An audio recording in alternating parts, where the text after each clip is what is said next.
Multi-21, c'est... Yeah, Multi-21.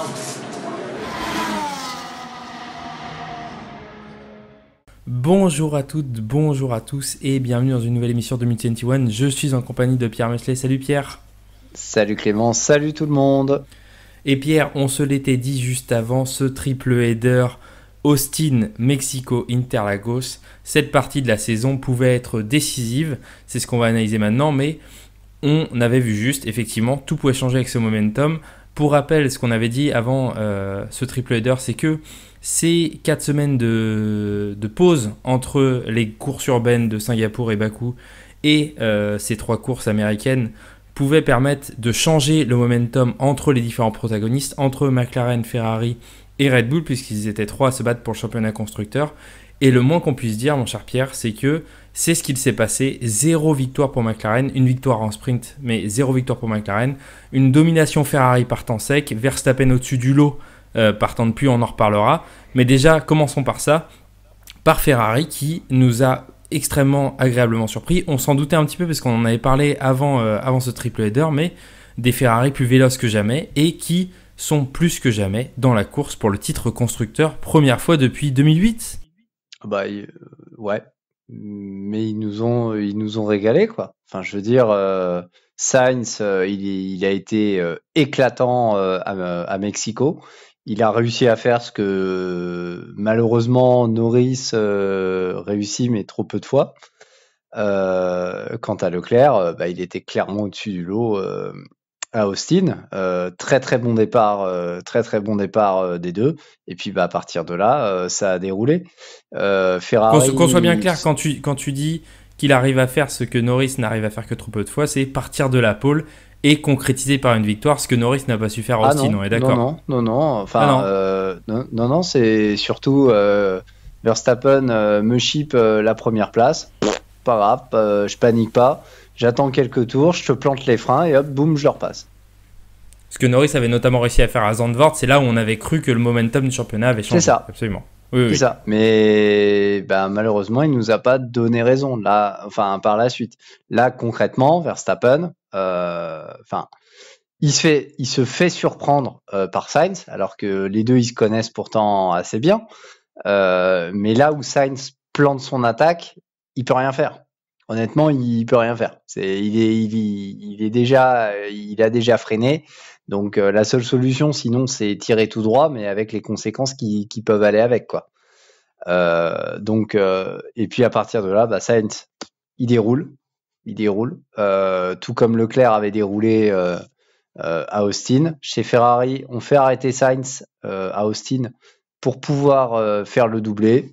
Ça marche impeccable. Nickel quoi. Enfin, je veux dire, moi sincèrement, vu la dynamique Austin-Mexico, on va reparler de Sao Paulo après, mais je me disais, ouais, en fait, les gars, ils peuvent vraiment aller chercher le titre quoi. Enfin, le titre constructeur, c'est possible. Il y a 2 choses que tu as dit sur lesquelles on va revenir. La première, c'est ce que tu viens de dire à l'instant sur effectivement ce qu'ils ont grappillé comme point, parce que même à Sao Paulo, finalement, avec cette 5e place de Charles Leclerc par rapport à la 6e place de Lando Norris, on fait un peu de damage control par rapport au sprint. Et sur ces 3 courses, Ferrari a marqué 116 points, là où McLaren en a marqué 77, donc un delta de 40 points, ce qui est énorme, hein. C'est quasiment un doublé première, deuxième place. En fait, c'est ce qu'a fait Ferrari aux États-Unis. Et surtout, la deuxième chose sur laquelle je veux revenir, et tu fais très bien d'en parler, c'est la gestion tactique de Ferrari en course. Eux qui, ces dernières années, nous avaient parfois habitués à s'en mêler les pinceaux lorsque venait le moment de gagner. Là, ce coup-ci, notamment à Austin, ça a été une démonstration implacable avec d'un côté un Charles Leclerc qui a fait ce pourquoi on adore Charles Leclerc, c'est-à-dire être ultra dominant du début à la fin, et une stratégie pour Carlos Sainz parfaitement appliquée de la part de la Scuderia qui se met vraiment en ordre de bataille pour ce titre constructeur. T'as tout résumé. Je veux dire, ça prouve aussi que le management Vasseur, depuis maintenant 2 ans, ça commence à porter ses fruits. Ils sont allés, je pense, ils ont fait un peu de ménage. Ils sont sans doute allés recruter à droite à gauche, comme ils le font tous, hein. Mais là, il y a peut-être un staff qui a mûri, beaucoup plus en confiance. avec l'appui du patron et pas la désagréable impression soit de passer pour des cons, soit de se faire décapiter sur place publique dès que tu fais la moindre connerie. Et je dirais même dans les conversations radio, bon, on les a pas toutes, mais les histoires de plans ABCD jusqu'à Z, c'est soit le plan A, soit le plan B, allez peut-être à la rigueur le plan C de temps en temps. Et d'ailleurs, là où tu vois cette différence par rapport à avant, c'est notamment à Austin avec Sainz, où à un moment on lui parle du plan C, et avant, tu avais toujours un Carlos Sainz qui disait est-ce que vous êtes sûr ou qui avait, et la voix de son ingénieur qui était un peu tremblotante au moment de lui dire eh bien, on va aller sur le plan C. Là, c'est direct, c'est plan C, ok. Et 2 minutes après, exécution, tout est fait. 2 tours après, je veux dire, pas 2 minutes, 2 tours. Après, il rentre au stand, l'exécution est parfaite et tu sentais que ce soit du côté des ingénieurs ou du côté du pilote, on avait totalement confiance les uns dans les autres pour exécuter la stratégie. Ça. Et ça faisait longtemps qu'on n'avait pas entendu ça du côté de Ferrari, eux qu'on avait l'habitude de vanner sur justement ce côté tremblotant au moment de se faire engueuler par les pilotes sur la stratégie. C'est exactement ça. Non, mais il y a eu les choses semblent être à peu près rentrées dans l'ordre. Chacun est revenu un petit peu à sa place.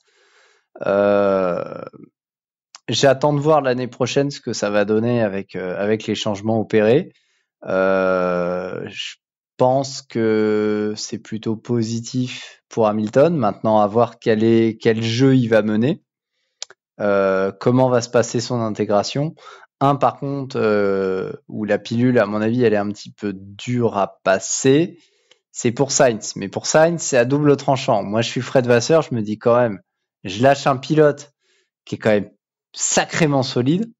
Mais est-ce qu'il t'a montré suffisamment sur ces 4 ans avant cette dernière saison pour légitimer totalement, parce que sur cette dernière saison, effectivement, que ce soit sur sa course en Australie, il est très très fort. Mais sur les 3 premières saisons, est-ce qu'il te montre tout ce qu'il faut pour pouvoir le retenir par rapport à prendre un Hamilton? Je suis pas sûr, tu vois. Les regrets sont plus. Est-ce que il y a eu aussi le bon alignement des planètes aussi pour qu'il puisse tout montrer? Pas sûr. Voilà. Pour moi, honnêtement, tu dois refaire la silly season de 2025. J'y réfléchis à 2 fois avant de signer Hamilton quand même. Non mais j'entends ce que tu dis. Maintenant, c'est vrai que pour revenir sur Carlos Sainz, cette victoire à Mexico, elle avait un peu la saveur de la victoire en Turquie pour Valtteri Bottas en 2021, ou surtout à Austin en 2018 pour Kimi Räikkönen. Tu sens que c'est quand même potentiellement la dernière, quoi, cette victoire-là. En allant chez Williams, il n'y en aura peut-être pas autant les prochaines années. On pourrait dire la même chose d'un certain Espagnol en Espagne 2013. Oui, mais sauf qu'à ce moment-là, on s'en doutait pas. Sauf que lui, il pensait pas que ça serait sa dernière. Non, mais tu vois, à ce moment-là, on n'avait pas le sentiment pour Alonso, alors que là, pour Räikkönen, on avait clairement ce sentiment-là. Comme là, on l'a clairement. Tu vois, de se dire, c'est potentiellement la dernière quand même. C'est peut-être pas sûr, mais d'ailleurs, c'est peut-être pas sûr parce que projetons-nous, avant de passer sur McLaren et sur Red Bull, sur les 3 dernières courses du championnat, mais il n'y a plus que 36 points d'écart entre Ferrari et McLaren. On va arriver sur des circuits qui vont être tous les 3 avec des configurations très très différentes, avec un circuit urbain où les températures vont sans doute être très froides, un circuit assez atypique, le Qatar, qui est plutôt un circuit MotoGP où il va faire très chaud, et cette fameuse course à Yas Marina qui est très souvent monotone et morne, mais qui reste quand même un défi puisqu'on commence de jour et qu'on termine de nuit. Dans ces 3 conditions changeantes, est-ce que Ferrari, qui a tenu la barre solide dans des conditions à peu près similaires à Austin et à Mexico, quoique il y a quand même 2000 mètres d'altitude d'écart, peut aller chercher le titre constructeur pour toi? Est-ce que le momentum est chez eux aujourd'hui, avec seulement une pause de 3 semaines et non pas d'1 mois? De toute façon, je pense que sur les Evo, sur les 3, je pense que c'est bon. Il y a eu les derniers packs qui sont arrivés, grosso merdo, à Austin, éventuellement à Mexico. Mais là, ça y est. Enfin, je veux dire, ça fait déjà depuis un petit moment que tout le monde est tourné vers 2025. Donc là, maintenant, je vais pas dire ça va jouer au dé, mais pour moi, Ferrari a plus à gagner qu'à perdre, alors qu'à l'inverse, McLaren, c'est totalement l'inverse. Il y a plus à perdre qu'à gagner. Donc je pense très clairement que Ferrari va jouer son va-tout et quitte à interférer dans une lutte au titre qui n'en est plus vraiment une. Mais vraiment, s'ils ont l'occasion de chipper des points à McLaren et d'aller chercher le championnat constructeur, je pense qu'ils vont aller le faire. Donc moi, je dirais avantage Ferrari. D'ailleurs là-dessus, c'est une bonne transition que tu évoques le titre pilote aussi, mais McLaren était obligé de jouer sur les deux tableaux parce que c'était trop beau et que le titre pilote reste le Graal absolu, mais en jouant sur les deux tableaux, ils peuvent aujourd'hui perdre des deux côtés. C'est ça. Et sur ces 3 courses, ça s'est vu. Du côté du constructeur, on vient de l'évoquer, parce que Ferrari a su être dominant en termes d'équipe, et du côté pilote, parce que depuis le début de la saison, je pense que on l'a déjà dit plusieurs fois, que ce soit toi, Thomas ou moi, que Verstappen était un immense pilote, mais qui avait ses moments de difficulté et qui parfois était trop peu mis à sa juste valeur de par sa voiture, notamment l'année dernière en 2023. Là, sur cette course-là, on s'est rappelé des choses qu'on a vues plusieurs fois, notamment à Interlagos 2016, quand c'était la première fois sans doute, mais que quand les conditions sont ce qu'elles sont à Interlagos, c'est-à-dire une pluie battante, une grande difficulté pour piloter, le meilleur, le plus talentueux du plateau, ça reste lui, et de très loin. Et actuellement, il n'y a pas débat. On parle quand même d'un type qui part, il change son moteur. Il se qualifie d'abord 14e déjà. Alors, les qualifs se sont disputés le dimanche matin parce que c'était impraticable le samedi. Il prend une pénalité. Non, il se qualifie P12, pardon. Il se qualifie P12. Plus 5 places de pénalité. Il part P17. P17, le gars est déjà P9 à la fin du premier virage. Enfin, à la fin du premier tour. En faisant une enroulade après les S de Senna, où il en a facile pris entre 2 et 3. En prenant une trajectoire, il y a une super vidéo explicative de ça que j'ai vu passer sur Twitter sur les onboards de Verstappen sous la pluie, notamment ce qui s'était passé à Melbourne une année et ce qu'on a vu aussi à Spa, où là où tous les pilotes vont prendre cette trajectoire les uns à la suite des autres qui est la trajectoire optimale par temps de pluie, lui va chercher une autre trajectoire qui est tout à fait possible aussi, puisqu'on n'est pas sur un asphalte sec où il y a une trajectoire optimale et d'autres trajectoires qui vont te faire perdre du temps. Là, c'est pas forcément le cas, et on le voit souvent avec Verstappen dès qu'il pleut à Interlagos dans les S de Senna, il prend l'extérieur tout du long, il vient longer l'herbe et ça lui donne en fait une accélération assez importante, comme s'il était sur un banking sur ovale, et il se retrouve en position de force au virage suivant.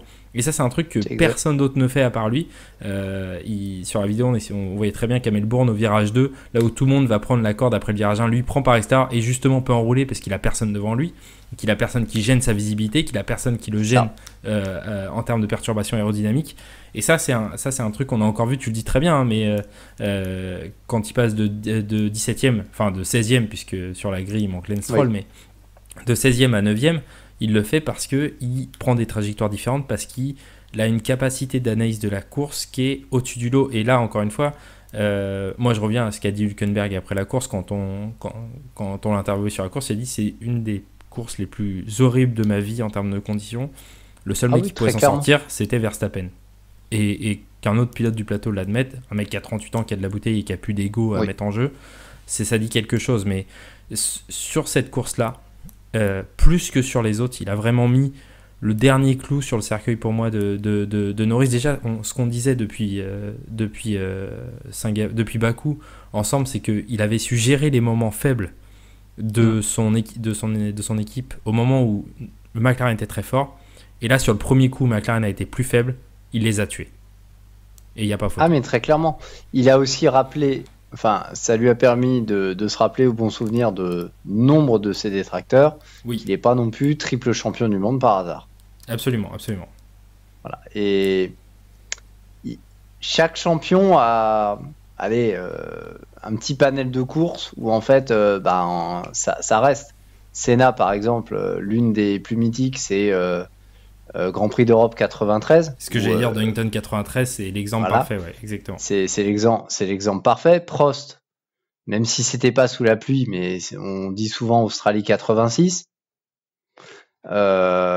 Schumacher, ce qui va beaucoup revenir, ça va être par exemple Spa 95. Dans l'une des plus mémorables, hein. Il y en a d'autres bien sûr, mais sur des remontadas comme ça,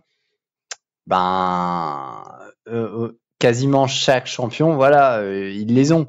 Pour moi, l'une des plus belles, par exemple, d'Hamilton, pour Hamilton, c'est par exemple Turquie 2020. C'est ce que j'allais dire, Turquie 2020, où il revient des enfers et il gagne Il revient sur une des piste enfers et chope son titre. Exactement, et sur une piste qui est en plus encore plus Qui est affreuse. dégueulasse, hein. Oui, qu'est-ce qu'était c'est Interlagos 2024. Mais oui, t'as raison. Pour tous les grands pilotes de l'histoire, il y a une course de Fangio au Grand Prix de France en 54 jusqu'à Hamilton en 2020. Tout grand champion a quelques courses références qui nous font briller. Tu parlais d'Alonso tout à l'heure, mais Alonso à Valence en 2012, c'est pareil, c'est ça. C'est magnifique. Et voilà, et là, Verstappen, cette course-là, c'est vraiment la meilleure façon de reprendre la main sur le championnat du monde, sans doute définitivement, parce que là, avec 3 courses...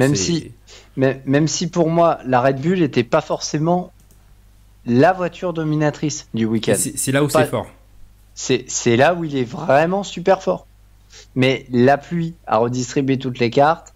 Le changement de moteur, pour moi, a un peu influé, mais pas tant que ça, vu les conditions. Je pense qu'au contraire, ça lui a permis d'économiser un petit peu, histoire d'en garder peut-être un petit peu sous le pied pour, d'une part, Vegas, mais surtout le Qatar. Non, il est là concrètement, il est gagnant partout et il a été brillant. Autant une semaine auparavant, et même 2 semaines auparavant, il était à mettre au pilori. Il a su, je pense, se remettre en question et montrer à quel point il était talentueux, qu'il n'avait pas besoin de sortir ses concurrents pour être titré. On est d'accord. Ça c'est sans doute le point le plus important, c'est que on l'a pas dit, hein, mais à Mexico, il a été détestable et je pense que personne ne pouvait venir légitimer sa façon de conduire au Mexique. Et non, il nous a refait une Verstappen comme quand il faisait en 2015 ou un truc comme ça. Et là, et même après. très clairement, là sur cette course-là, il s'est racheté lui-même tout seul. Comme un grand et on peut que s'incliner et là où c'est très très fort, c'est que là on arrive à 3 courses du terme et il y a 62 points d'écart. Donc si Norris gagne les 3 courses qu'il reste avec le meilleur tour et qu'il gagne le sprint en plus, il faudrait que Verstappen abandonne au sprint et ne fasse pas mieux que 6ème sur les 3 courses. Donc ça paraît dire un que peu c'est plié, compliqué, mais ça paraît très très compliqué maintenant après cette course là. Pour continuer sur cette course d'Interlagos, mon cher Pierre, je te propose de passer quand même sur les 2 personnes qui ont accompagné Max Verstappen sur le podium, Alpine, au moment où et non des moindres. Et voilà, au moment où on enregistre l'annonce dont on vous parlait la dernière fois sur l'abandon du moteur Renault en 2026 par Alpine a été officialisé par le team et par la F1. Un joli pied de nez donc à cette annonce que ce double podium d'Alpine, et surtout un moyen pour Alpine de se remettre dans la course au classement constructeur, parce qu'ils sont repassés 6ème avec cette performance et mine de rien ça a été aussi une très belle course tactique, un peu chanceuse c'est vrai, mais d'Esteban Ocon et Pierre Gasly. Alors il faut rappeler que les deux ils sont très très forts sous la pluie, hein. Oui, ça c'est déjà la première chose. Ocon partait avec un bel avantage, déjà qualifié P4, vu les conditions et vu les drapeaux rouges, les machins, tout ce qu'on a eu pendant la qualif, c'était inespéré. Déjà, il s'est pas sorti, chose que d'autres ont fait. Donc P4, alors ok, niveau chrono, bon, il est à 1 seconde de la pole de Norris, mais ça, on s'en fout. Le gars, il est 4ème, il a une Alpine, il est 4ème, quoi, sous la pluie. Gasly, ça s'est moins bien passé. Il part un peu plus loin. Bon, il a profité que Stroll aille jouer au bac à sable et que Albon prenne pas le départ. Ça lui a déjà fait gagner 2 positions.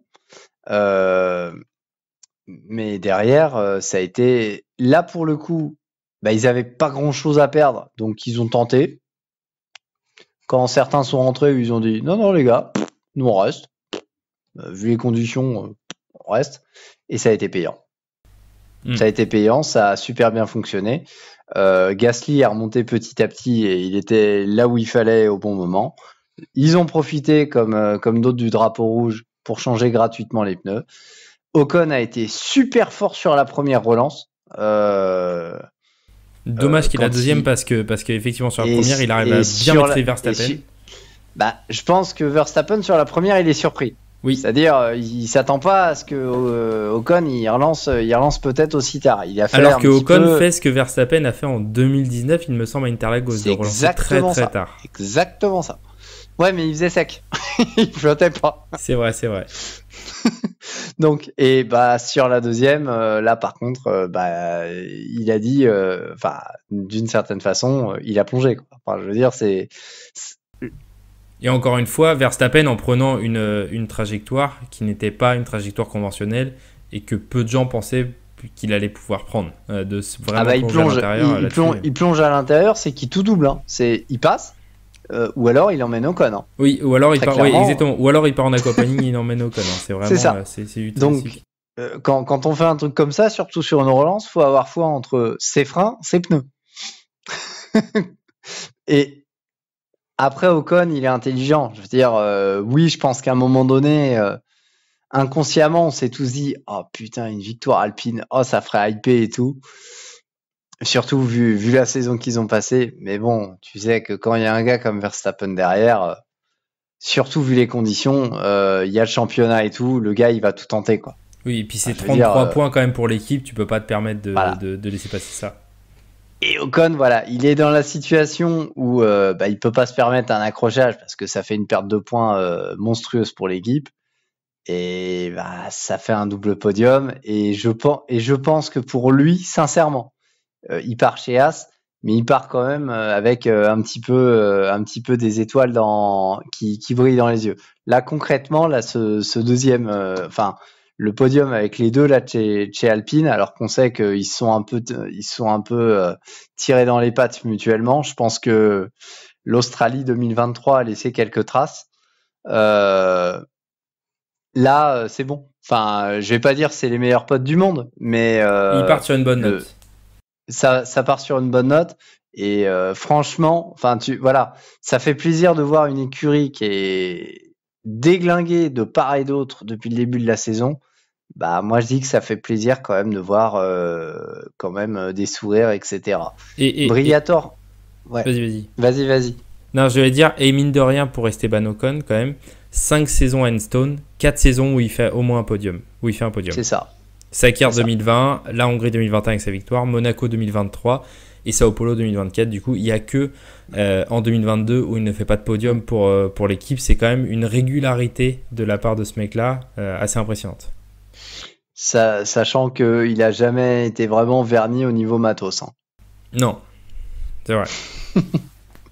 Donc, non, mais c'est très fort. Après, on verra la suite du management Briator, parce que Oliver Hawks, bon, il est là, mais bon, c'est l'homme de paille, quoi.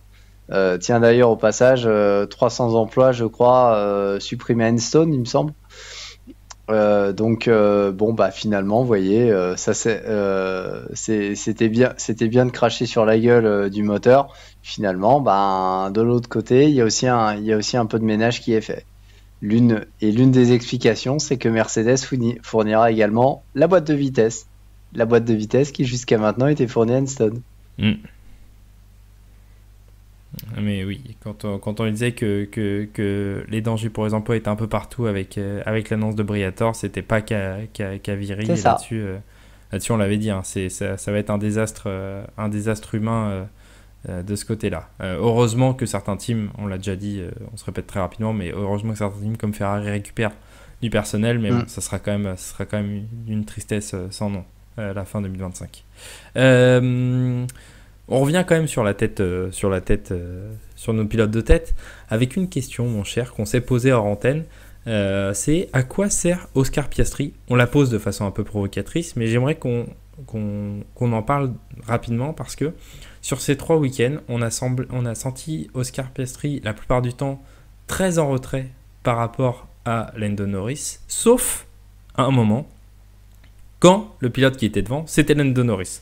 On a l'impression que quand Lando Norris est devant, Oscar Piastri est à la bagarre avec lui, ce qui est souvent contre-productif pour le team, notamment lors du sprint à Sao Paulo. Le reste du temps, lorsque Norris n'est pas à la bagarre pour la victoire, je pense notamment au sprint aux États-Unis où c'était très laborieux pour Oscar Piastri, ou la course de Mexico où c'était aussi très laborieux, on a vu un Oscar Piastri très effacé par rapport à son coéquipier, d'où cette question provocatrice. Mais à quoi sert Oscar Piastri en cette fin de saison 2024 si ce n'est à faire chier principalement son coéquipier Lando Norris? Non, bah, écoute, enfin, moi je suis assez d'accord. Alors il me semble que alors à Austin, je crois qu'il part un petit peu loin.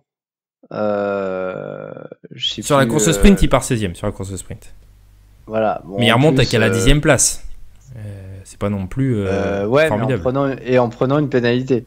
En prenant une pénalité, oui, certes, en prenant 5 secondes de pénalité, Voilà. mais bon, je suis pas sûr que ça a changé grand chose à sa position. Non. Il me semble pas. Non, mais bon, après sur le reste, bah, je pense que le côté des consignes, ça passe pas.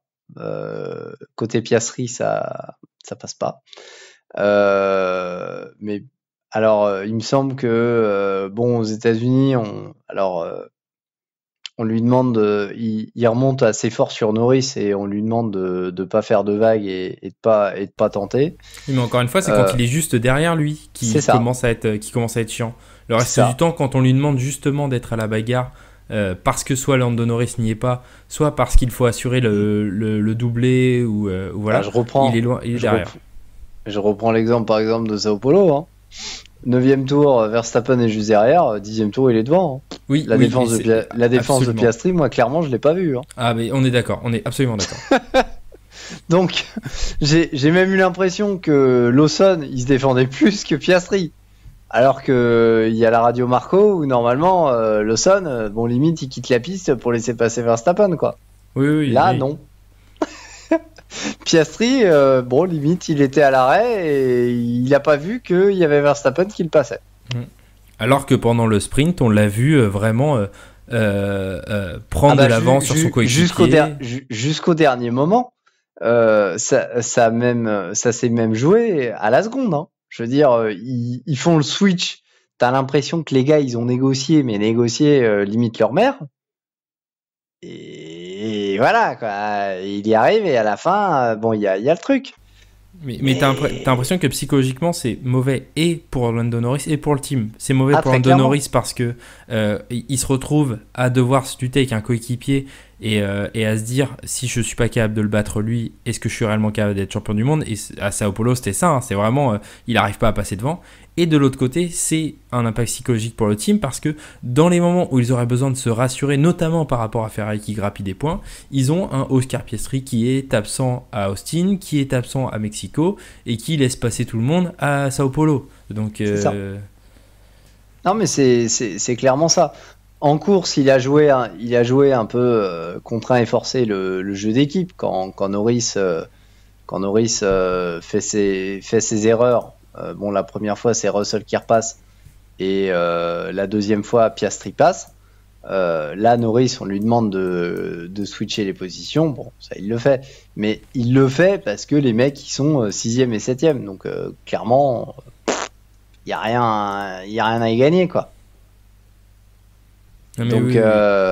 mais il est... Enfin, moi, très clairement... je maintiens ce que j'ai dit il y a de ça quelques mois. On a voulu faire un cadeau à Piastri. Il montre. Tu vas pas lâcher là-dessus. Hein. Tu vas pas lâcher. Non. Ben non, mais parce qu'il le démontre en fait. Oui, non, tu lui fais le cadeau d'une victoire. On a dit clairement à Norris, Lando, laisse-le passer. Tu en auras besoin. T'en auras besoin. Pourquoi? Il sert à rien. Oui. Non, mais il sert à rien. C'est vrai que dans ce contexte-là, t'as l'impression qu'il est pas, comme s'il pensait pas qu'il y aurait des conséquences sur le futur, alors que justement Lando Norris et McLaren lui ont laissé la victoire pour éviter des conséquences sur le futur. C'est ça.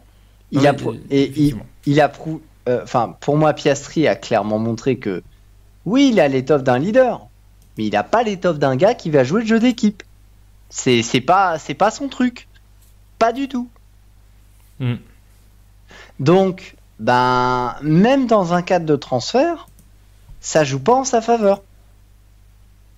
Tout dépend qui est l'autre pilote dans le team dans lequel il est transféré, mais effectivement. Oui, bien sûr. Mais comme tu as beaucoup de teams avec déjà un numéro 1, c'est compliqué de venir l'amener aujourd'hui dans un autre team. Ça, c'est clair et net. Oui, non, mais je suis d'accord avec toi. Je suis complètement d'accord. Et je maintiens, pour moi, McLaren, en voulant faire un cadeau à Piastri, a volé 7 points à Norris.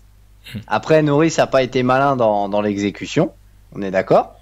Puis je pense que Norris perd des points ailleurs qu'à Hungaroring sur la saison. Mais bien sûr, non, mais Clément, on va pas non plus refaire le championnat. Il y a plusieurs occasions où Norris perd énormément de points, alors que normalement, il devrait être clairement plus proche. Il y a des week-ends où il a été pas bon, alors que fallait être très bon. On prend l'Azerbaïdjan par exemple, clairement c'est un raté.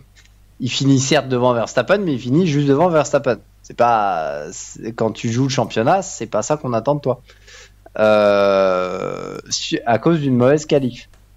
Mais pour moi, Piastri, alors bon, il est pas au niveau de Pérez, hein, on va pas non plus. On va en parler juste après de voilà. Sergito. Mais très clairement, on a le Grand Prix de Sao Paulo, on apprend quelques jours plus tard que McLaren met fin aux consignes. Moi maintenant, j'attends de voir Piastri sur les 3 dernières courses. Parce qu'à mon avis, on risque de retrouver le Piastri d'il y a quelques Grands Prix. Donc pour aller chercher potentiellement des victoires, etc. Et sans aucune concession vis-à-vis de Norris. Non, donc le problème qui va se poser, c'est il n'y a pas de numéro 1 très clair chez McLaren, c'est le gros problème. Je pense que 2025 va y avoir une guéguerre interne et ça risque d'être toxique pour pas mal de monde. C'est là où on va, je pense, attendre Zak Brown au tournant. Ils ont un staff technique d'enfer, McLaren. Enfin, je veux dire, Stella, c'est un très très bon. Si maintenant l'ambiance elle est délétère, je pense qu'un mec comme Stella, il prend ses clics et ses claques et il va voir ailleurs. Oui, surtout à la veille d'une nouvelle réglementation, ça peut être sur le moyen terme. Et avec deux pilotes aussi jeunes, ça peut être très dangereux. Oui. Donc, je rejoins ce que je disais il y a quelques minutes. On parlait par rapport au championnat constructeur. Outre le championnat constructeur, s'il n'y a pas eu quelque chose qui est mis en place entre Norris et Piastri, McLaren risque de perdre très gros. Ils ont une super base là pour 2025, mais ça risque de se piquer des points et il faudrait pas que ça vire comme en 2007, quoi. Non, mais c'est vrai. Ça sera à surveiller et effectivement, je suis d'accord avec toi que c'est pour ça qu'on voulait en parler, c'est que l'attitude de Piastri au général n'est pas bonne pour la suite de ce duo chez McLaren pour l'instant. Il faudra voir comment va se passer l'hiver, mais clairement cette fin de saison 2024 ne joue pas en sa faveur. Et on parlait de 2025, il y en a un autre qu'on va surveiller, c'est Sergito. Exactement, notre ami Checo Pérez. Alors, petit quiz pour toi, très rapide, il n'y a pas de question piège, mais ce week-end à Sao Paulo, lors de la course, Max Verstappen a donc marqué 26 points, puisqu'il a pris la course et le meilleur tour, il me semble. Oui, c'est ça, 26 points. Sais-tu de combien de courses a mis Sergio Pérez à marquer 26 points jusqu'à Sao Paulo? Pour marquer au total 26 points? Pour marquer au total 26 points. Bon, je sais pas, ça doit faire entre 8 et 10 courses. Eh bien, c'est 9 courses, effectivement. Voilà. C'est le total qu'il avait entre le total qu'il a après Sao Paulo et le total qu'il avait en Hongrie, il y a 27 points. Voilà. Donc, je préfère par contre qu'on soit vraiment transparent avec tout le monde. Je l'ai vraiment dit au pif. Je veux dire, c'est pas un truc qu'on prépare à l'avance ou un truc comme ça. Là, c'est vraiment un truc dans le move du direct. Il n'y a absolument rien de préparé. Voilà, je l'ai dit entre 8 et 10, comme j'aurais très bien pu dire entre 5 et 7, quoi, très clairement. Mais pour revenir là-dessus, du coup, depuis la trêve, il a marqué 20 points. Et sur ses 3 courses sur ce triple header, c'est 7 points pour Sergio Pérez au total, qui a donc terminé en dehors des points lors du sprint aux États-Unis, qui termine dernier du Big Four parmi les voitures qui terminent, puisque Hamilton abandonne lors du Grand Prix des États-Unis, donc il termine 7ème. À Mexico, il termine dernier de la grille parmi les voitures qui voient l'arrivée. À Sao Paulo, au sprint, eh bien, il termine 8ème, il ne marque qu'un petit point. Et enfin, Cocorico, à Sao Paulo, encore une fois, en GP, il ne marque aucun point. Donc l'essentiel de ces points a été marqué lors de cette course d'Austin, qui quand même était compliqué. C'était compliqué pour lui d'être plus bas, hein, tant ça jouait sur la performance des voitures, et ça reste quand même une voiture du Big Four. Mais sur ces 3 courses, on a encore vu un Sergio Pérez très très loin du compte, à tel point qu'on se demande à quoi il sert. On a entendu moult rumeurs sur un futur remplacement par Liam Lawson, voire par Franco Colapinto, on va en reparler juste après. Finalement, les dernières rumeurs au moment où on enregistre feraient écho d'un très grand nombre de sponsors qui paieraient et les 10 millions d'euros, les 10 millions de dollars du CR de Sergio Pérez, et 30 millions de dollars en plus pour le team. Au final, à quoi sert Sergio Pérez, puisque si Red Bull ne finit pas premier mais troisième, ces 30 millions de dollars, ils seront perdus au niveau du classement constructeur.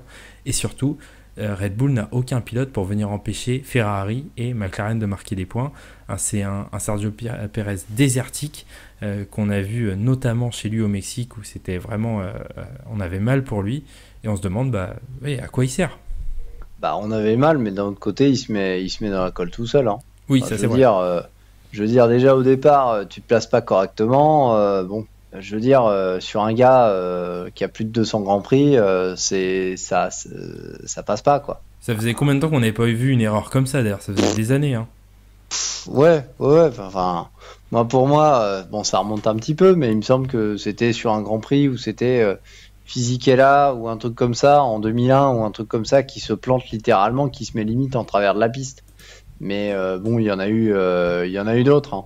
Mais se planter sur le repère comme ça, ça prouve, et ce que tu dis, c'est qu'il est complètement à côté de ses pompes là-dessus. Ouais. C'est ça. Et t'es chez toi, quoi. Alors derrière, il prend une rousse par Lawson. Gars, t'as une Red Bull, quoi. L'autre, c'est une RB Visa-Cash. C'est pas tout à fait la même chose qu'une Red Bull, quoi. Et surtout, sur ces trois qualifs, il est extrêmement loin, notamment au Mexique, hein, où il est à 102,2% de la pole position. On le voit pas surnager, et le problème, c'est que c'est ses choix aussi en course, ses choix de défense. On se rappelle notamment au Mexique sur Liam Lawson, ou sur Franco Colapinto, ou même je crois sur Valtteri Bottas. Plusieurs fois il prend la mauvaise option, faut aller à l'intérieur, il va à l'extérieur, faut aller à l'extérieur, il va à l'intérieur quand il doit attaquer, et idem quand il doit défendre, il défend pas du bon côté.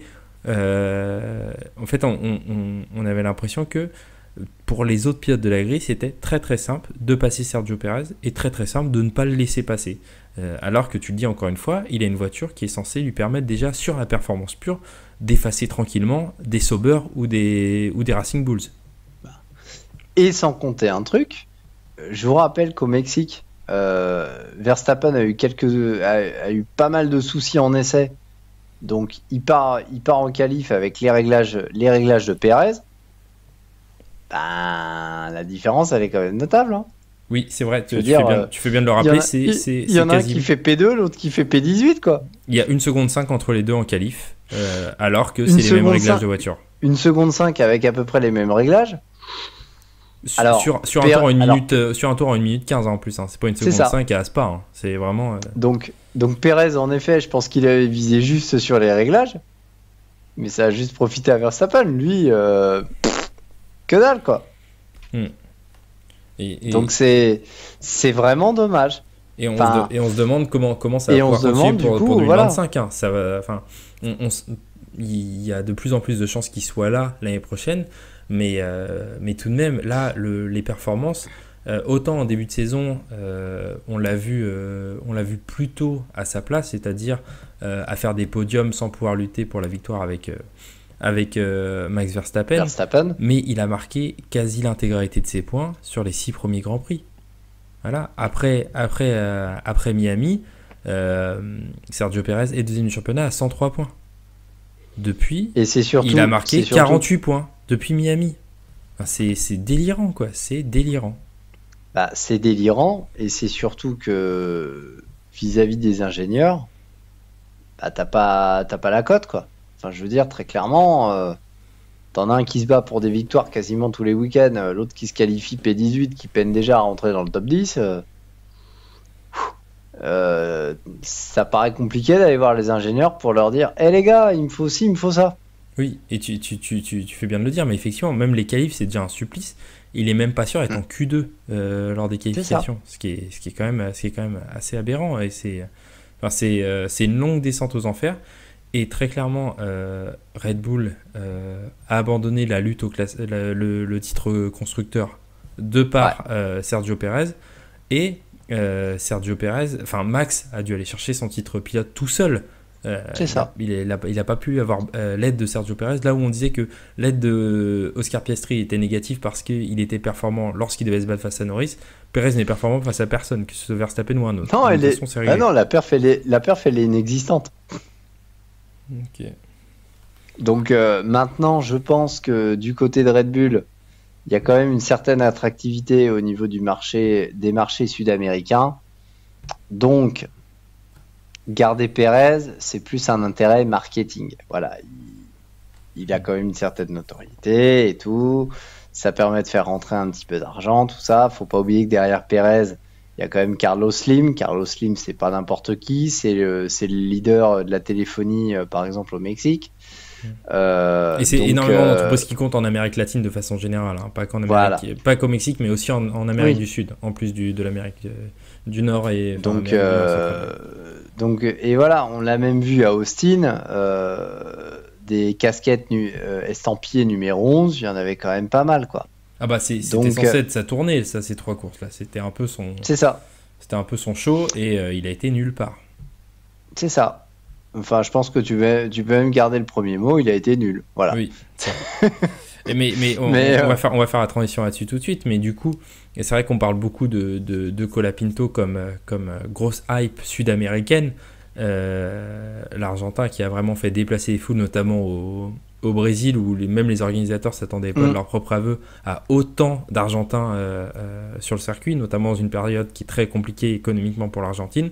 Mais il faut se poser quand même un petit peu la question, parce que sur les premières courses, il nous a ébloui.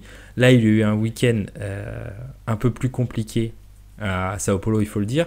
Est-ce que pour toi, il a un intérêt pour beaucoup de teams parce que déjà, il est bankable, ou est-ce que pour toi, c'est une vraie future star de la grille, et c'est pour ça qu'il a un intérêt pour beaucoup de teams? J'attends de voir la fin de saison déjà pour me prononcer. Ça va être parce que bon, les effets un peu pétard mouillé, il y en a eu quelques-uns. Bah c'est pour ça que je t'en parle, parce qu'on a vu suffisamment de courses, toi et moi, dans notre vie, pour savoir que le nombre de pilotes qu'on nous a survendus après 3 courses et qui se sont révélés pas assez bons, ou l'inverse, hein, on en a vu un certain nombre. Moi, je dirais... De toute façon, il est bankable, ça c'est clair et net. Ça, Oui, non, très clairement, il arrive avec du cash, il y a du monde derrière. Oui, pour moi, l'intérêt économique de la F1, ça serait éventuellement qu'il serve de levier pour que la F1 revienne en Argentine. Potentiellement. Ce qui est quand même très compliqué du point de vue de l'économie argentine actuelle. Et côté point de vue économie, ça paraît dur. Mais par contre, ce qu'on peut dire, c'est que déjà, en termes de chrono sur ses premières qualifs, sportivement, c'est un bien meilleur choix que Logan Sargent. Ça, il y a zéro doute là-dessus. Clairement. Ça s'est vu, que ce soit au niveau de ses temps en qualif ou des points qu'il a rapportés en course pour l'instant. Et par rapport à Albon, il y a aussi une chose assez importante, c'est que depuis qu'il est là, Alex Albon en qualif est un peu moins serein. Et ça a permis aussi de remettre de la concurrence saine pour le team en vue de l'arrivée de Carlos Sainz. Ça, c'est ce qu'on avait expliqué la dernière fois, mais de toute façon, sportivement, c'était une bonne chose sur le court terme d'amener Colapinto, parce que ça relançait Albon et ça relançait le team. Par contre, sur le moyen et long terme, est-ce qu'un team, aujourd'hui on parle beaucoup d'Alpine dans les rumeurs, on parle aussi de Racing Bulls dans les rumeurs, est-ce qu'un team a intérêt à lui donner un volant tout de suite pour voir? Moi je dirais oui, mais est-ce qu'il faut s'attendre à ce que ce soit une future star? Je pense que pour l'instant on est un peu trop sur une hype et qu'il faut qu'on attende un petit peu. J'aimerais beaucoup que ça en soit une star, mais il faudrait qu'on attende un petit peu quand même. Moi, j'attends déjà la fin de saison, déjà voir comment il mène, parce que bah il y a certains circuits, je crois, où il a pas du tout couru. Donc voir comment il s'adapte et tout.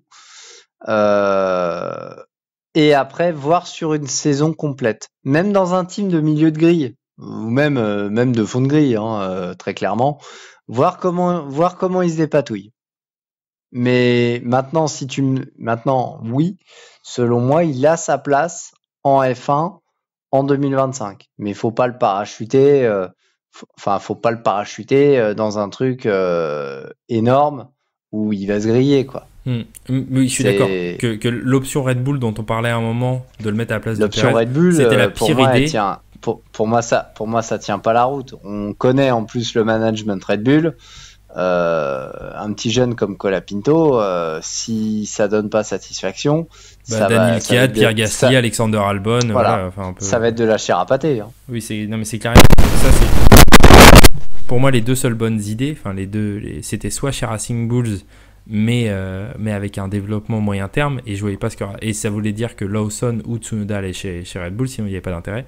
Ou aller chez Williams, mais malheureusement la place est bouchée pour 2025. C'est pour ça qu'on entend beaucoup cette rumeur alpine. On va voir ce que ça a donné. Si ça se trouve, d'ici au prochain Grand Prix, on aura beaucoup plus d'éclairage là-dessus. Mais c'est vrai que ce qu'on peut dire, c'est que si il arrive sur la grille l'année prochaine, ce ne sera déjà pas le moins bon pilote de la grille. Je pense que nous avons un ami canadien qui tient cette place de haut rang. Ah non, mais très clairement. Maintenant, si Colapinto est sur la grille en 2025, il sera vraiment allé chercher son volant. D'ailleurs, je parlais de Lance Stroll, mais moi je suis Aston Martin, que ce soit d'un point de vue marketing ou d'un point de vue sportif.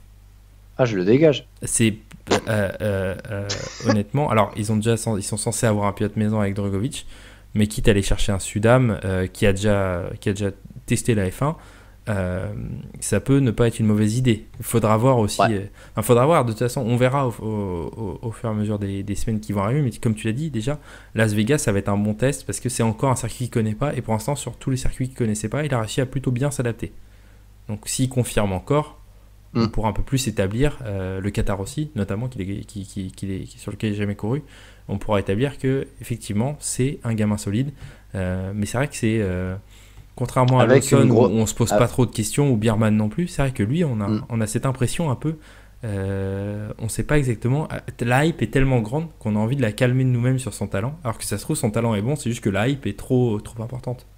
C'est ça, mais bon, s'il a été pris, il fait quand même partie actuellement des 20 meilleurs sur la grille, donc oui, et encore une fois, on le redit, c'était un excellent choix par rapport à Sargent. Et là-dessus, tout à fait. Bravo à Williams d'avoir vu ça, parce que c'était le meilleur choix à faire sportivement, économiquement. Ouais, non, mais ça là-dessus, je te rejoins. Maintenant, il a l'air plus talentueux qu'un Mazzakan, ça fait pas de doute. Non, les anciens comprendront. Blague à part là-dessus, mais moi j'aimerais qu'on arrête de sous-estimer les pilotes argentins depuis des années. Je l'ai vu lorsque Pechito Lopez est arrivé en championnat du monde des voitures de tourisme, ou après lui Esteban Guerrero, en disant ah oui, ces mecs-là, oui, bon, on va voir ce qu'ils vont faire face à des Yvan Muller ou des champions du monde, voilà, toc, merci, au revoir. Et là, encore une fois, c'est un pilote, on disait oui, il arrive forcément, 500 000 $ par course, tu m'étonnes que Williams lui donne le volant, merci, voilà, 6 courses et vous voyez ce que ça donne. On l'a vu avec un tas de pilotes partout autour du globe, les Argentins ont une vraie bonne école de pilotage, et malheureusement, ils sont, comme encore une fois on se répète, mais à cause du contexte économique, que ce soit leur championnat de touring nationaux ou leur championnat de F4, tout est en train de péricliter. Mais ça reste une école qui forme des pilotes extraordinaires, et qui, si on leur laisse la chance, et qui, s'ils ont un budget pour arriver jusque en F2, F3 à l'échelle européenne, montrent des très grandes choses, et c'était le cas là avec Colapinto. Et qu'il n'y a pas que les Sudam aussi qui viennent avec la valise pleine de pétrodollars pour payer leur baquet. Il y en a eu beaucoup avant, il y en aura sans doute beaucoup après. Je rappelle même que certains ont fini champion du monde. Oui, c'est vrai. Certains, notamment des pilotes qui sont encore sur la grille dans une écurie en vert, et qui pourtant, lorsqu'Alonso était chez Ferrari, Santander amenait beaucoup d'argent. Voilà. Exactement. Et qu'un Kubica dont le talent n'a jamais été contesté, a toujours eu Orlen derrière lui pour venir l'appuyer. Donc là-dessus... Tout à fait. Non mais oui, on est d'accord. Dernier petit sujet avant qu'on s'arrête. On parlait tout à l'heure d'Alpine qui est passé devant Racing Bulls. Ce n'est pas la seule écurie qui est passée devant Racing Bulls. Nos amis de Haas aussi, qui confirment leur fin de saison costaud. Haas qui va changer de duo l'année prochaine, mais qui voit un Nico Hülkenberg plus que jamais prouver qu'à bientôt 38 ans, il a complètement sa place sur la grille 2025 et qui est une écurie qui, sous l'égide de Komatsu, monte en puissance au fur et à mesure des Grands Prix. Ça fait assez plaisir à voir cette fin de saison de Haas qui va terminer 7ème sans doute du championnat du monde. Ça sera mérité. Haas, en fait, j'ai l'impression que c'est vraiment l'écurie géométrie variable, quoi. C'est-à-dire, Ferrari va bien, Haas va bien. C'est assez bizarre, en fait. Je me rendais un petit peu compte de ça quand Ferrari n'a pas été super bon. Haas, pareil, est redescendu. Ferrari va de nouveau mieux. Hop, Haas, ça remonte. Bon, il y a eu quand même cet été, Ferrari n'était pas forcément très bien en Autriche et en Grande-Bretagne, et c'est là où Haas a scoré le plus, donc c'est pas totalement aussi ça non plus. Mais effectivement, tu le dis, il y a eu plusieurs courses cette saison où la Haas fonctionnait bien lorsque la Ferrari fonctionne bien, mais on sait que les deux écuries sont très liées, hein, bien évidemment. Bien sûr. Là après, si on doit faire une toute petite synthèse, à Austin, bon en plus il joue à domicile, donc fallait pas trop se louper, voilà, ça fait toujours plaisir. Il y a Hülkenberg qui va chercher les points, donc impeccable, nickel. À Mexico, c'est Magnussen qui cette fois était le plus fort.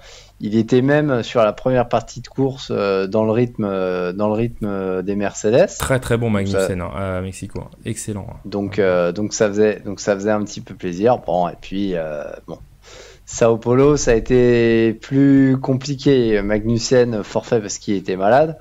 Donc dans ces cas-là, on appelle Biermann pour le mettre dans la voiture, mais bon, que ça soit Biermann ou quelqu'un d'autre, vu les conditions, il n'y avait pas grand-chose à faire. Hein. Oui, là-dessus on peut pas en vouloir à Biermann sur cette course-là, oui. Déjà, ramener la voiture au garage à la fin de la course, c'était déjà bien. Non mais on est d'accord, ouais. Donc bon, Hülkenberg disqualifié parce que bon, il bénéficie d'une aide extérieure. Bon, ok, d'accord. Mais bon. Au final, moi je trouve 3 grands prix super intéressants. J'attends de voir vraiment ce qu'ils vont faire sur la toute fin de saison. Ça va être assez serré. Moi je pense qu'ils peuvent passer même devant Alpine, hein, parce qu'Alpine a eu ce momentum avec ce podium, mais je pense qu'ils sont qu'à 3 points. Ils peuvent finir 6ème. Hein. Ils peuvent finir 6ème. Enfin, là, on a comment vous dire ? Là, on a en fait 2 intérêts au niveau du championnat, on va dire vraiment constructeur. On arrête avec le championnat pilote parce que 331 à 393, ça paraît un peu plié quand même. 62 points d'écart, c'est mais bon. Donc maintenant, côté constructeur, McLaren, tu l'avais dit Clément, ils sont à 593. Ferrari est à 557, donc ça peut encore se jouer. Entre la P6 et la P8, il y a 5 points d'écart. Alpine, 49, Haas, 46, Red Bull Visa Cash, 44. Et il reste 3 courses. Donc c'est ultra serré. Et moi, encore une fois, je maintiens, pour moi, Haas terminera devant parmi ces 3 écuries. Et vu, on va dire, la tendance des dernières courses, je te suis. Je te suis. Donc, c'était un beau hold-up de la part d'Alpine. Je les vois pas rééditer forcément ce genre d'exploit sur les 3 courses à venir. Non, mais on est d'accord, ouais. Mais ça sera encore en tout cas intéressant. Évidemment, on sera focus sur le titre constructeur, mais cette lutte derrière au milieu de tableau sera aussi très intéressante à suivre. Et sur ces 3 dernières courses, on a encore beaucoup de choses à voir. Ça nous change de l'an dernier quand même, on le redit encore une fois, mais quelle belle saison, hein. À chaque course, on découvre un nouveau vainqueur, une nouvelle chose. Moi, je trouve que ça nous rappelle pourquoi on aime ce sport. Ouais, vraiment, parce que même 2022, on avait eu quand même une deuxième partie de saison où on avait un peu déchanté, notamment après. C'était mort, hein, de toute façon, après ce qui s'était passé. Grand... Grand Prix de France, Grand Prix de Hongrie, là, c'était. Voilà. Oui, voilà, c'était plié. C'était le moment. Et puis après, voilà. Il faut se dire que depuis le Canada et l'Espagne, on n'a pas eu un pilote qui a gagné 2 courses de suite, c'était Verstappen. Et encore au Canada, il gagne sur sa maîtrise et son talent, mais c'est une course qui doit revenir à George Russell normalement, si tout va bien. Tout à fait. Donc, si tout va bien, on va détailler en fait. C'est si tout va bien, c'est si Russell s'arrête pas, quoi. Non mais voilà, c'est ça, absolument. Mais du coup en fait, à part le tout début de saison, sinon depuis, on a eu vraiment des courses où à chaque fois on vient et on se dit ah d'accord, la hiérarchie ça va être ça, ce qui nous rappelle vraiment des saisons comme 2012, voilà, sur cette chose là. Et c'est vraiment très agréable, on le redit, mais je pense que toi comme moi, on est très content de ce qu'on voit cette année. Et on savoure, vraiment savourer, parce que d'une saison à l'autre ça peut changer. 2024, moi ça me fait un petit peu, enfin ça me rappelle un petit peu sur ce qui s'est passé récemment avec 2017 et 2018, où tu sentais que Vettel et Ferrari, ça pouvait jouer le titre. Ouais, mais t'avais pas 4 équipes qui pouvaient gagner des courses en 2017-2018. Non. Tu vois, 2017, Force India était trop juste. Et 2018 pareil, enfin, il était encore plus loin. C'était plus Renault qui était derrière, tu vois, mais il y avait pas ça, alors que là vraiment on le sent, on a senti à un moment de la saison 4 écuries qui pouvaient gagner. Ouais, mais je suis pas trop d'accord avec 2012 parce que alors bon, c'est comment dire, 2012 c'est par moment, t'as une hiérarchie qui peut être chamboulée mais par moment. Red Bull était assez polyvalente, Ferrari bon, ça dépendait de certaines petites choses. McLaren, pareil, c'était assez polyvalent. Après, tu as des outsiders qui viennent s'inviter, comme Williams, Mercedes, Lotus. Mais c'est plus des outsiders, c'est pas forcément des écuries qui peuvent gagner à chaque coup. T'avais 3 équipes devant. Ouais. Oui, d'accord. Oui, mais bon, après, Ouais. 2012, à part la série de 4 de Sébastien Vettel, il n'y a pas un moment où un pilote en gagne 2 de suite, quoi. C'est vraiment. C'est ça. C'était une saison extraordinaire, et c'est vrai que moi ça me rappelle un peu ça, mais je pense que 2012 est un point de référence que je me mets souvent parce que c'était vraiment, chaque Grand Prix était à découverte, et là c'est un peu le cas aussi, hein, vraiment. Ce qu'on disait avant ce triple header, c'est que tout pouvait changer, le momentum pouvait changer. Là en 3 courses on a eu 3 vainqueurs différents, plus un 4ème vainqueur si on compte le sprint de Sao Paulo, parce que le sprint d'Austin a été gagné par Max Verstappen, mais ouais, voilà, tu as quand même eu beaucoup de changements, et c'est très agréable. Et comme disait Sébastien Vettel en 2013, profitons de ces jours-là car on ne sait pas quand est-ce qu'ils s'arrêtent. Et c'est vrai. C'est exactement ça. Sur ces belles notes de poésie de notre ami Sébastien, je te remercie, mon cher Pierre, pour cette émission. De rien, merci également à toi pour tout le côté staff, et puis on se retrouve très bientôt après le dernier triple header de la saison, Las Vegas, Lusail, Yas Marina, pour le grand bilan de la F1. Ça va être du spectacle quand même, ces 3 dernières courses, ça va être pas mal. C'est ce que tu pointes depuis maintenant plusieurs années, c'est les Destination Race, quoi. Ah bah ça, alors ça par contre, ça c'est vrai que notamment Las Vegas, là on est dedans, là on est en plein dedans. Et oui. Mais bon, on était un peu sur ces derniers Grands Prix, on était déjà un peu là-dedans à Mexico et Interlagos, hein. C'était un peu déjà ça. Mais oui. À voir en tout cas ce que ça donne. Le petit pouce bleu, la cloche, parce que mine de rien, ça fait, nous c'est pas trop du soutien, c'est juste ça nous fait plaisir. Voilà, donc vraiment, n'hésitez pas. Bon, et sur YouTube ou sur Twitter, parce que les échanges sont plus souvent sur Twitter. N'hésitez pas à échanger encore une fois avec nous, on le redit à chaque fois, mais voilà, c'est toujours un plaisir.